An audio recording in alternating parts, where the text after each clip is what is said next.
अगर मैं आपसे कहूं कि कनाडा में एक ऐसा वर्क परमिट है जिसके लिए LMIA की जरूरत नहीं होती, और अगर आप बिजनेस ओनर हैं तो आप कनाडा आ भी सकते हैं, लेकिन सोशल मीडिया पर कुछ लोग इसी परमिट को गारंटीड PR पाथवे कहकर लाखों रुपए चार्ज कर रहे हैं। तो असल सच है क्या? आज की वीडियो में हम C10 और C11 वर्क परमिट की पूरी रियलिटी डिस्कस करेंगे। कौन अप्लाई कर सकता है, कितना इन्वेस्टमेंट चाहिए, स्पाउस आ सकता है या नहीं, और सबसे इंपॉर्टेंट, क्या इससे वाकई PR मिलती है?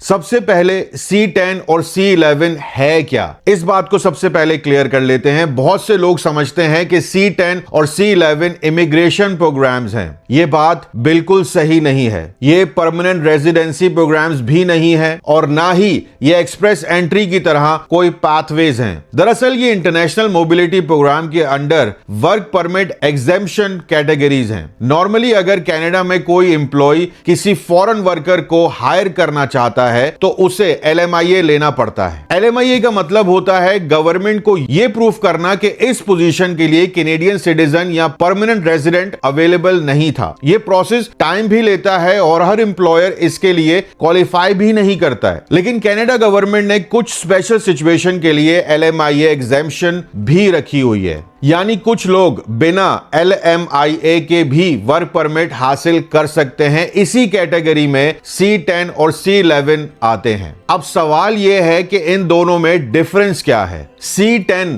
वर्क परमिट क्या है? सबसे पहले बात करते हैं C10 की। इसका ऑफिशियल कॉन्सेप्ट है सिग्निफिकेंट बेनिफिट, यानी एप्लीकेंट को इमिग्रेशन ऑफिसर को यह कन्विंस करना होता है कि उसकी वजह से कनाडा को कोई सिग्निफिकेंट बेनिफिट मिलेगा। यह बेनिफिट इकोनॉमिक भी हो सकता है, साइंटिफिक भी, सोशल भी और कल्चरल भी। मिसाल के तौर पर अगर कोई इंटरनेशनली रिकॉग्नाइज्ड रिसर्चर है, कोई आर्टिस्ट है, कोई प्रोफेशनल एथलीट है या कोई एंटरप्रेन्योर है जो कनाडा में इनोवेशन लेकर आ रहा है, तो ऑफिसर इवैल्यूएट करता है कि क्या इस पर्सन की प्रेजेंस कनाडा के लिए वैल्यूएबल होगी। लेकिन यहां पर दोस्तों एक बात याद रखिए, ये ऑटोमेटिक अप्रूवल नहीं होता है। ऑफिसर डॉक्यूमेंट्स देखता है, एक्सपीरियंस देखता है, आपकी अचीवमेंट्स भी देखता है और फिर डिसाइड करता है कि सिग्निफिकेंट बेनिफिट प्रूफ हुआ है या नहीं। इसीलिए C10 हर एप्लीकेंट के लिए सुटेबल नहीं होता। आते हैं उस परमिट पर जिसकी सबसे ज्यादा मार्केटिंग हो रही है, C11।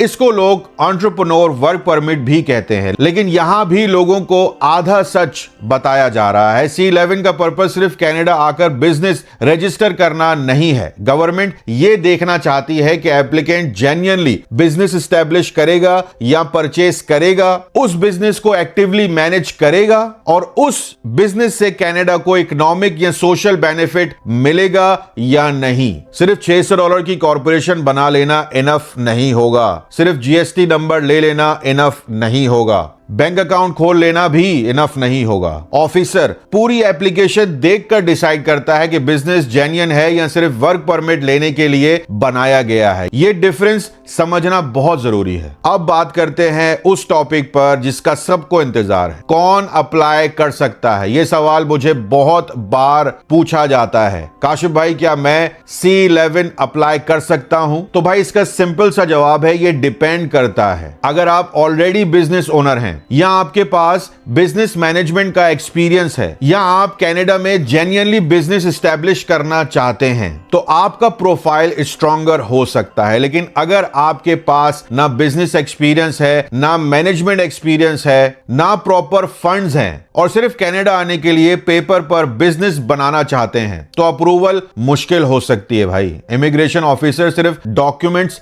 नहीं देखता, वो एप्लीकेंट की ओवरऑल क्रेडिबिलिटी भी इवैल्यूएट करता है। क्या एग्जिस्टिंग बिजनेस जरूरी है? इसका जवाब है नो। लॉ ये नहीं कहता कि एप्लीकेंट के पास ऑलरेडी फॉरेन कंट्री में बिजनेस होना ही चाहिए, लेकिन अगर आप इंडिया, पाकिस्तान, UAE या किसी और कंट्री में सक्सेसफुल बिजनेस चला रहे हैं तो ऑब्वियसली आपका प्रोफाइल बहुत स्ट्रांग हो जाता है। क्यों? क्योंकि आप ऑलरेडी प्रूफ कर चुके होते हैं कि आप बिजनेस ऑपरेट करना जानते हैं। अगर आपने पिछले 10 साल से मैन्युफैक्चरिंग बिजनेस चलाया है और कनाडा में भी उसी इंडस्ट्री का बिजनेस एस्टेब्लिश करना चाहते हैं, ये एक मिसाल दे रहा हूं आपको। तो ऑफिसर के लिए ये स्टोरी ज्यादा बिलीवेबल होती है। लेकिन अगर कोई अकाउंटेंट अचानक रेस्टोरेंट खोलने की बात करे या कोई टीचर ट्रांसपोर्ट कंपनी खोलने लगे, अचानक उसका दिल करे कि भाई ट्रकिंग में चलते हैं, तो ऑफिसर नेचुरली सवाल पूछ सकता है कि एक्सपीरियंस कहां है। इसीलिए एक्सपीरियंस और प्रपोज बिजनेस का कनेक्शन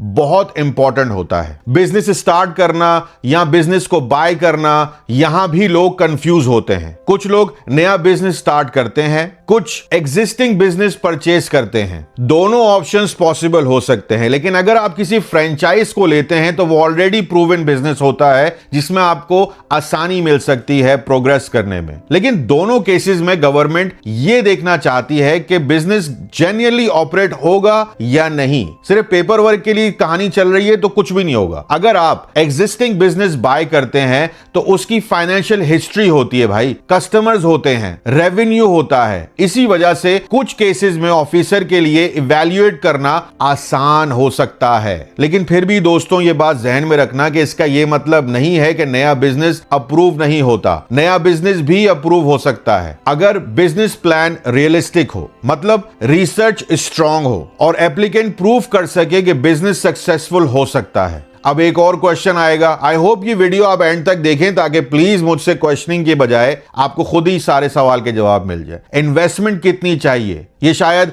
सबसे कॉमन क्वेश्चन होगा। काशिफ भाई मिनिमम इन्वेस्टमेंट कितनी होनी चाहिए? इंटरनेट पर आपको कोई कहेगा $1 लाख, कोई कहेगा $1.5 लाख और कोई कहेगा $2.5 लाख। लेकिन रियलिटी थोड़ी सी डिफरेंट है दोस्तों। कैनेडियन इमिग्रेशन लॉ में C11 के लिए कोई fixed minimum investment amount mention नहीं की गई है। ऑफिसर सिर्फ अमाउंट नहीं देखेगा, ऑफिसर ये देखता है कि प्रपोज बिजनेस के हिसाब से इन्वेस्टमेंट रीजनेबल है या नहीं। मिसाल के तौर पर अगर कोई कंसल्टेंट बिजनेस स्टैब्लिश कर रहा है तो उसका इन्वेस्टमेंट नेचुरली मैन्युफैक्चरिंग प्लांट से कम होगा। अगर कोई ट्रकिंग कंपनी स्टैब्लिश कर रहा है तो उसकी इन्वेस्टमेंट कॉफी शॉप खोलने वाले से अलग होगी। यानी अमाउंट बिजनेस मॉडल के हिसाब से चेंज हो सकता है। इसीलिए अगर कोई आपको सिर्फ एक फिक्स्ड अमाउंट बताकर गारंटी दे रहा है तो थोड़ा रिसर्च आप खुद भी कर लीजिए, गूगल पर सब कुछ मिल जाता है। बिजनेस प्लान कितना इंपॉर्टेंट है ये भी देख लीजिए। बहुत से लोग सोचते हैं बस कंपनी रजिस्टर कर लो, बैंक अकाउंट खोल लो और वर्क परमिट मिल जाएगा। रियलिटी इससे बिल्कुल अलग है। बिजनेस प्लान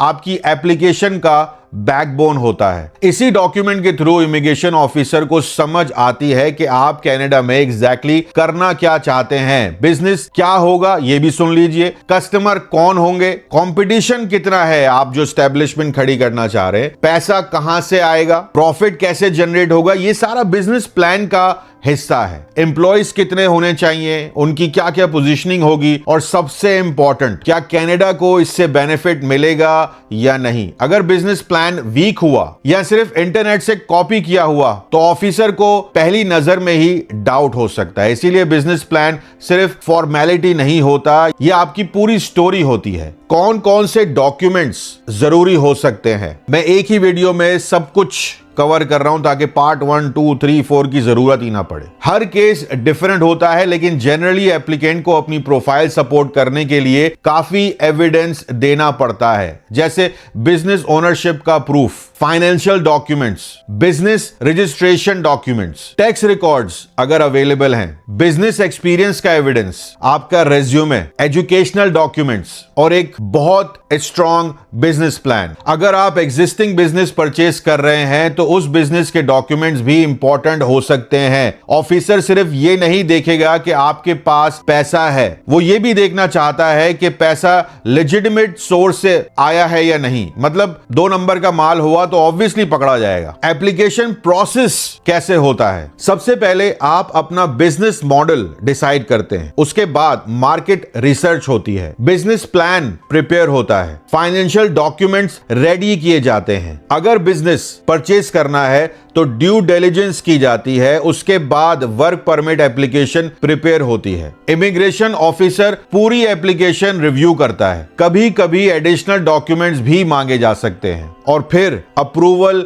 या रिफ्यूजल का डिसीजन आता है। यह प्रोसेस सिंपल जरूर लगता है लेकिन प्रैक्टिकली काफी डिटेल्ड होता है, इसीलिए डॉक्यूमेंट्स की क्वालिटी बहुत मैटर करती है। एक और अहम सवाल, क्या फैमिली साथ आ सकती है? अगर प्रिंसिपल एप्लीकेंट को C11 वर्क परमिट मिल जाता है तो कुछ सिचुएशन में स्पाउस ओपन वर्क परमिट के लिए एलिजिबल हो सकती है। इसका मतलब स्पाउस किसी स्पेसिफिक एम्प्लॉयर तक लिमिटेड नहीं होता और एलिजिबिलिटी के मुताबिक कनाडा में काम कर सकता है। इसी तरह डिपेंडेंट चिल्ड्रन भी अपनी सर्कमस्टेंसेस के मुताबिक कनाडा आ सकते हैं और स्कूल अटेंड कर सकते हैं, लेकिन ये हर केस में ऑटोमेटिकली नहीं होता। एलिजिबिलिटी और उस वक्त के इमिग्रेशन रूल्स को देखना जरूरी है, इसीलिए किसी भी एप्लीकेशन से पहले लेटेस्ट रिक्वायरमेंट वेरीफाई करना बहुत जरूरी है। क्या इससे सीधी PR मिल जाती है? यह भी एक क्वेश्चन बड़ा अहम है और मैं जानता हूं कि बहुत सारे लोग इसी वजह से वीडियो भी देख रहे हैं। क्या C11 से PR मिल जाती है? जवाब है अनफॉर्चुनेटली नो, और इस बात को मैं दोबारा रिपीट करूंगा। C11 खुद PR प्रोग्राम नहीं है, यह सिर्फ वर्क परमिट है। अगर आप कनाडा आकर सक्सेसफुल बिजनेस चलाते हैं, एक्सपीरियंस गेन करते हैं और बाद में किसी PR प्रोग्राम की एलिजिबिलिटी मीट कर लेते हैं, तब आप PR के लिए अप्लाई कर सकते हैं। यानी C11 एक ब्रिज बन सकता है लेकिन डेस्टिनेशन नहीं। बहुत लोग इन दोनों चीजों को मिक्स कर देते हैं। इसी मिसअंडरस्टैंडिंग की वजह से लोग सोचते हैं कि वर्क परमिट मिल गया मतलब PR भी ऑलमोस्ट कंफर्म हो गई। रियलिटी में ऐसा नहीं होता। PR के अपने अलग रूल्स होते हैं। अब कुछ कॉमन मिथ्स की बात करते हैं दोस्तों। पहला मिथ, बस कंपनी रजिस्टर करो और वर्क परमिट मिल जाएगा। गलत, सिर्फ कंपनी रजिस्टर इनफ नहीं होती। दूसरा मिथ, एक फिक्स इन्वेस्टमेंट अमाउंट से अप्रूवल गारंटीड है। यह भी गलत बात है। फिक्स्ड अमाउंट लॉ में मेंशन ही नहीं है। बिजनेस मॉडल और ओवरऑल एप्लीकेशंस ज्यादा इंपॉर्टेंट होती है। एक और सवाल बड़ा कॉमन है, एप्लीकेशंस रिजेक्ट क्यों होती हैं? काफी एप्लीकेशंस रिजेक्ट भी होती हैं। उसके कॉमन रीजंस क्या होते हैं वो भी मैं आपको जाते जाते बता देता हूं। आपका बिजनेस प्लान जो था भाई वो बहुत वीक था, फाइनेंशियल एविडेंस जो थे वीक थे, एक्सपीरियंस्ड और प्रपोज्ड बिजनेस का कनेक्शन क्लियर ही नहीं था, फंड्स का सोर्स प्रॉपर्ली एक्सप्लेन नहीं हुआ, ऑफिसर को सिग्निफिकेंट बेनिफिट नजर नहीं आया, या फिर ऑफिसर को लगा कि एप्लीकेंट जेन्युइनली बिजनेस ऑपरेट नहीं करेगा। इसीलिए सिर्फ डॉक्यूमेंट्स जमा कर देना काफी नहीं होता, डॉक्यूमेंट्स कन्विंसिंग भी होने चाहिए। जाते जाते मैं आप सब दोस्तों को एक बात बोलना चाहता हूं कि कनाडा इमिग्रेशन में गारंटीड जैसी कोई चीज नहीं होती है। कोई भी आपको कहे, कोई भी कि 100% PR हो जाएगा, प्लीज उसकी बात मत सुनिएगा। ऐसा कोई सीन नहीं है। ना C11 में, ना एक्सप्रेस एंट्री में, ना किसी और प्रोग्राम में फाइनल डिसीजन हमेशा इमिग्रेशन ऑफिसर एविडेंस देख कर लेता है। कई दफा आपके पास सारे डॉक्यूमेंट्स होते हैं फिर भी रिजेक्शन हो सकती है। इसका कोई भरोसा नहीं है, कुछ भी हो सकता है। अगर कोई कंसल्टेंट या एजेंट आपसे गारंटीड का वादा कर रहा है तो बहुत केयरफुली रिसर्च कीजिए, उससे सवाल कीजिए, उसकी क्रेडिबिलिटी को चेक कीजिए, ऑफिशियल इंफॉर्मेशन को खुद पढ़िए और बिना समझे लाखों रुपए इन्वेस्ट मत कीजिए। मैंने इतनी ईमेल्स देखी अभी कि $30,000, $20,000, $10,000 हमारा जाया हो गया क्योंकि उन्होंने कोई इंफॉर्मेशन ही नहीं ली। अपना बहुत ख्याल रखिएगा, दुआओं में याद रखिएगा, चैनल को सब्सक्राइब कर लीजिएगा अगर वीडियो अच्छी लगी हो, और आई होप कि ये सारी चीजें आपके सामने क्लियर हो गई हो। इंस्टाग्राम पे हमें फॉलो कर लीजिएगा और व्हाट्सएप पे हमारा चैनल है, वहां पर भी फॉलो कर लीजिएगा। मैं बस दुआ ही करता हूं कि आप लोग सही तरीके से कनाडा आए क्योंकि लीगल कनाडा बहुत अच्छा कनाडा है। टेक केयर, अल्लाह हाफिज।